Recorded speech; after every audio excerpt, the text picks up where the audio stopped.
Welcome. Yes, you're in the new Providence. Where niggas get to snapping like they got no common sense. When we approach with confidence, revoking confidence. His offense slip enough to throw the hardest to the fence. The raw is what he is. You can't stop it like jail runs. And ain't no topping him. He's opposite of well done. Rare without care, put clocks on the line. Comfortable with my flow, it's like I got Crocs on my rhymes. No rocket science, but the Yeah, Ooh, that intro man. fire. F4, baby. We in here. Silly C with the muscle. Jay Reed's the gambler. We got Boss 100 in here. We in our NFC breakdown show, man, and we going to break down this NFC West. I'm going to go ahead and kick it off with the LA Rams. They have a new addition at quarterback, trading a couple first-round picks for Matthew Stafford. Max Kellerman actually had Stafford at the player under the most pressure this year, and I was kind of feeling some of the points he made. Like if he gets into that first round of the playoffs, and he probably won't be the top seed in the NFC, he has to beat the teams like could be Dallas, Washington, Vikings. He's gonna have to win, or all those excuses we made for him in Detroit about it just being the franchise and nothing about him. It's just poorly run. You know what I'm saying? We're gonna have to change our view on Matthew Stafford, and I think that's gonna be a crazy look for him this year. As far as wins, they got him over under at 10.5. I'm gonna take them probably over on this one. Give him 10. Uh, to to I'm make the playoffs, they're minus 178 to win the West, plus 200 to win the NFC, plus 700, and the one that pops out to me is the Super Bowl odds, which is at plus 7,500.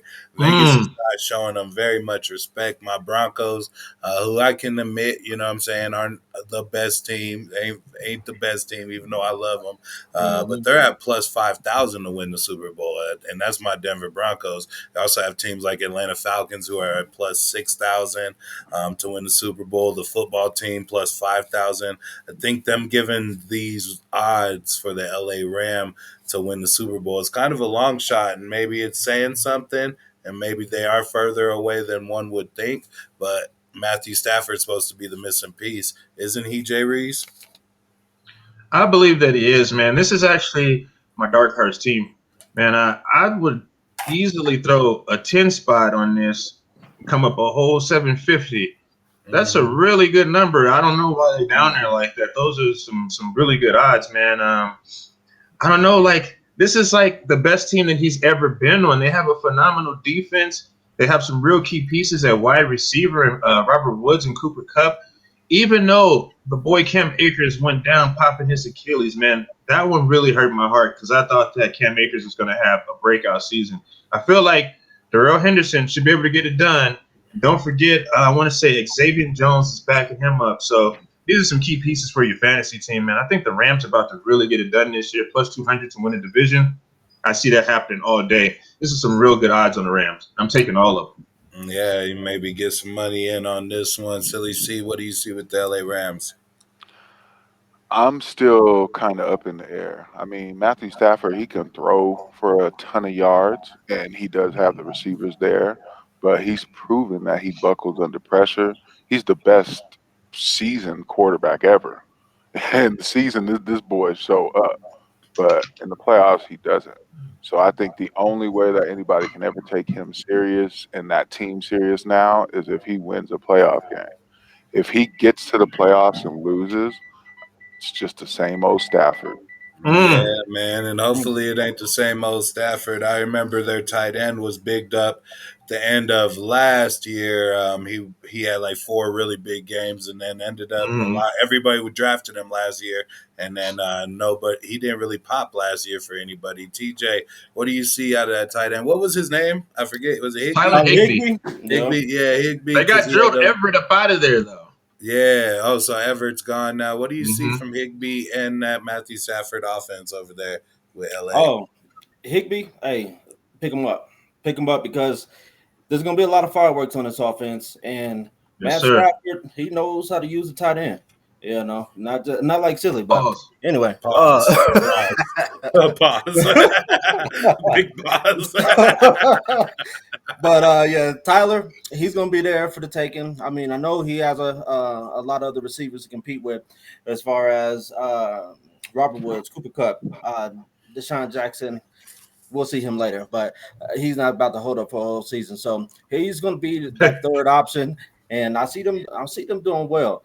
I see them geared up to make that run. And we were talking about the likes of Green Bay, the likes of Tampa Bay. Watch out for LA because they Mm-hmm. are going to be reckoned with because they have the balance. If you can hide Jared Goff and you don't have to hide Matt Stafford, then hey, Mm-hmm. they about to light it up. And even if and when Stafford falters, that defense can carry him. I'm talking about the number one defense in the league last year, as far as I think points scored and yards allowed. Don't sleep Mm-hmm. on LA. Yeah, I mean they have the best corner in the league. They have the best probably defensive player in the league. Easy. If you just start there, I mean it really doesn't need to go much further, and we won't go much further on the Rams. We'll push it into the next team. TJ, what team did you have out the NFC West? Oh, we going to the Yay area. Oh man. Uh, Area boy. Hey, it's Trey Day. You know, Troy Day. Hey, Trey Yep. coming. Hey, Trey coming for Jimmy G, just like Dre came for Easy, baby. You know how it's gonna go. You know how Yep. it's gonna go. This year, or this offense is tailor made for Trey. You know, y'all know, being a Bronco fan, y'all remember Jake the Snake? I remember Jake. You Oh remember Mm-hmm. my Jake? goodness, one of my Oh, faves. so you remember the motions, the RPOs, the naked boots. You know, this all plays into a beautiful offense for Trey because he can use his wheels. It cuts the field in half for him to Mhm. limit his decision making, and he can definitely strive in his offense. The thing is, why when is Kyle gonna stop BSing? You know, when is Kyle gonna stop playing and make the decision now instead of later? There's nothing Jimmy G is putting on this man's temple that's going to help him learn. I mean, I get trying to be a professional in this and that. You have to open this up and let this man eat. If we go into a little bit of the numbers as far as what they're going to do this year, we got division odds, then finishing first in the West at plus 190.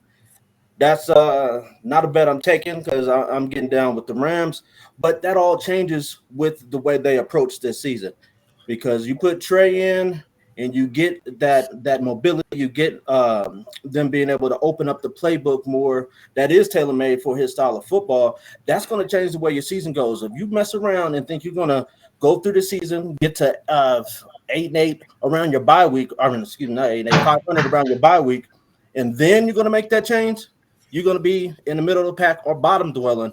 And, you know, that defense is only going to take you so far. And I like what they did with their defense as bringing it back everybody off the gurney. I mean, you got like a whole new team being out there Mhm. next year. So as far as the finishing first in the West, I can't take that over under. They got them at 10.5. And like I said, we got those caveats. I'm gonna put them under with the way things are coming out of camp right now. I got them sitting at 9. Yeah, I got him right around 9 too. Kyle Shannon's a solid coach with a bunch of returning players. Mhm. Who are you excited to see return this year? Jay Reeves, Bosa, Jimmy G, or Kittle? Oh man, I'm gonna have to say my boy Debo Samuels, man. Oh yeah, I forgot about Debo. That boy is a hog, and they try to throw this injury-prone tag on him, and I'm like, that's not the case, man. He was just injured for one season. I think he's gonna have a really big year alongside Brandon Ayuk, man. But they are really excited for Trey, like on the Bay, like they was for Mac Dre, man. They geeked up over there, man. But Oh, I do have them coming in under 10.5 wins, though. I don't know, man. I just don't think they got what it takes to get over the hump. Not this year, but look for them in the future. Yeah, mm. definitely a future odds team. We'll go into another team that has a bright future with a young quarterback, and that's Kyler Murray's Arizona Cardinals. Cody, why don't you take us to the desert and let us know what you got to say about that? Oh, no, Jay Reeves, take us to the desert and let us know what you have to say about the Arizona Cardinals. Plus 600 to come up out the division, and 8.5 wins. They got to sit right at 8. So I'm taking them over. Yeah. 8, I actually have them taking a step up this year. That's Nah, Yeah. a I tough can't do it. division. I can't do it. That's a tough division. I'm going to go over 8 for them. Yeah, man, like you said, it is a tough division, man. Terribly tough division. The NFC West, man, it's like the NFC Beast, man. That's just a powerhouse division, man. I really feel like Arizona's going to take a major leap this year. The main thing that I do have in question is not the receivers, man. So I think they're well rounded at the receiver core with the likes of Christian Kirk, AJ Green, DeAndre Hopkins is the man. The boy Rondell Moore has been getting a lot of buzz in training camp and in preseason. He's been doing his thing. Yeah. The boy Andy Isabella may be up out of there. We'll just see you later. The defense is pretty solid, but they did get rid of Pat P, whole Project Pat. But the backfield, man, I want to get into this backfield, man. Chase Edmonds, he has been coming on for the last couple years, man. And I was one of the dudes who didn't believe in Kenyon Drake last year. And I took Chase Edmonds in all three leagues, everywhere I could get him, man. And he, like, really panned out for me. And he has some real good running back play. But now they brought in James Conner.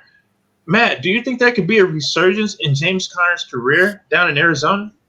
I don't know, man. You talk about that injury prone tag with Debo Samuel, but I think we might be start having that conversation about James Conner. A lot of people have been banking on him and putting high value into him. Hey, he's been letting them down. Unlike a guy like Chase Edmonds, who has been constantly just disrespected. He seems like he's ready for the number one spot, but they just always bring into somebody. They're like, oh, here's a Jai, here's a Kenyon Drake, here's James Conner, like here's somebody else. We're just on. You're good for a backup, but like we don't like you like that. And I think he's gonna make the most of his opportunities he sees. And I don't see James Conner being able to play the whole season, so I see him getting more opportunities than we may expect. Silly C, what do you think about the Arizona Cardinals? I really like them. They're sold up at receiving core. They have a great running back and a good running back field. They have a really good quarterback who I think can step up and maybe show his like superstar ability this year. So I'm really looking forward to them. The downfall they have is the division they're in. This division is loaded. So I think it's going to be hard to really pick who's going to win this division. And we can use all those stats and everything, but literally with the Seahawks, with the Rams, and with Arizona, gosh, it's going to be a dogfight for that division. The Mm. Seahawks, man, they've been growing up in front of our eyes, man. Like freaking Russell Wilson becoming an MVP, top 5 type quarterback, Tyler Lockett becoming solid, and then just the explosion of the DK Metcalf. You could just tell he was going to be huge in the NFL with his wild hair, nose piercings, dangle earrings, just But that's just one part of it. But he's chasing down interceptions. You know what I'm saying? He's doing the big things. He's getting all the highlights. You know what I'm saying? All the memes, everything's there for him. Silly C, tell us what you got to say about the Seattle Seahawks. Oh man, what do you not have to say about the Seahawks? I think it's very interesting that they had all that quarterback controversy and everything in the offseason. So we'll see if that if that impacts some of their togetherness this year. But Mhm. regardless of what, Russell Wilson is Russell Wilson. Metcalf is Metcalf, and that boy thick. Tell Popovich. What the So Pause. hell? Pause. no, so right now, I currently have them with 10 wins. 10? Shit. Maybe That they'll take a division step is back. Their crucial. division, but I I, think if I'd I have I to could agree. give I have them to agree with you on 9. that one, Matt. I give them 9, and it's Yeah. going to again be a dogfight. I see those 3 teams actually, switching off, probably going 1-1 against each other in the division. So Hmm. that already takes, that's 3 some. losses off That's the 3 bat. losses right there. Then, so they're currently projected for uh, to win the conference. It's plus 1,000, and to win their division, it's at currently plus 275. So they're right under the 49, or they're right under the Rams right now. Hmm. 49ers are first, Rams, then Seahawks. I don't agree with that order. I think they should be higher. They're getting Russell Wilson back. He's a proven player. I mean, I'd have to say they'd be higher up on this list. Yeah, man. I mean, that's going to be something to look forward to with this season is how well Seattle's going to perform and what kind of steps they'll take forward. Russell Wilson has never got an MVP vote. What say you, boss? You think this will be the year that he gets his MVP vote?